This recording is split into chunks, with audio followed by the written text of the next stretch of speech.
The rise and fall of the Sabaot Land Defence Force is one of Kenya's most brutal internal conflicts, one that unfolded between 2005 and 2008 but whose roots stretch further back into unresolved land disputes.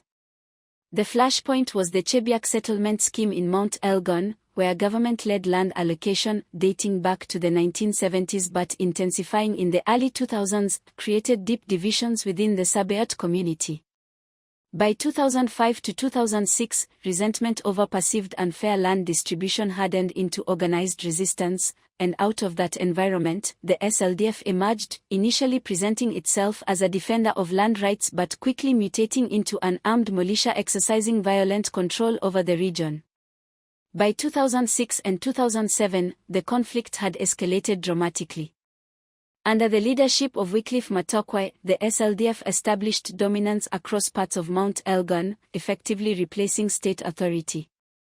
The group enforced its own system of rule, demanding taxes from villagers, controlling movement, and punishing non-compliance with extreme brutality.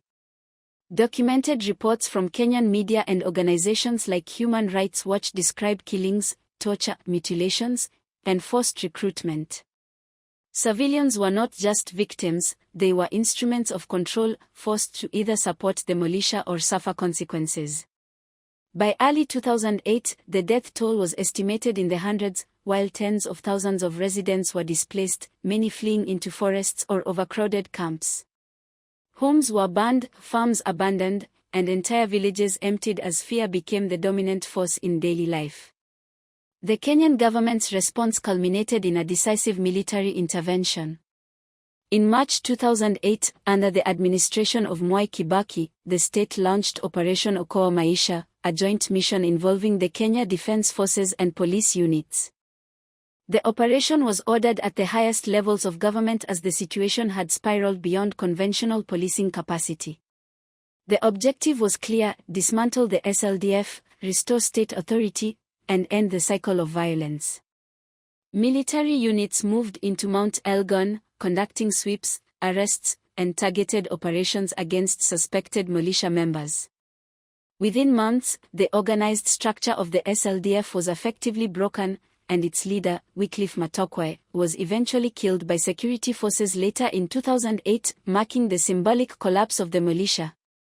But the intervention came at a cost. Then this is where the story becomes uncomfortable. While Operation Okoa Maisha succeeded militarily, it triggered serious allegations of human rights abuses. Reports documented by Human Rights Watch and local organizations accused security forces of arbitrary arrests, detention without trial, and widespread torture of suspects and civilians.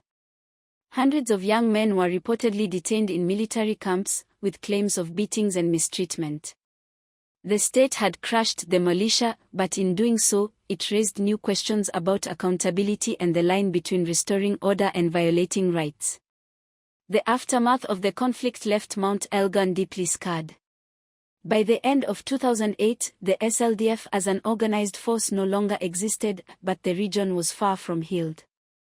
Thousands of displaced people struggled to return home, land disputes remained unresolved, and trust between communities and between civilians and the state was severely damaged. The government initiated resettlement and reconciliation efforts, but these were slow and uneven. Even years later, the memory of the violence lingered, with survivors carrying both physical and psychological scars. What makes the SLDF case particularly significant is not just the scale of violence, but the pattern it reveals. A localized grievance over land, ignored and poorly managed, evolved into an armed insurgency. A localized grievance over land, ignored and poorly managed, evolved into an armed insurgency. That insurgency was then crushed through military force, restoring order but leaving behind unresolved tensions and allegations of abuse.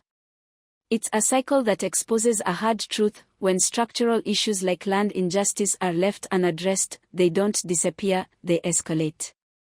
And when the response comes late, it is often harsher, costlier, and more complicated than it needed to be.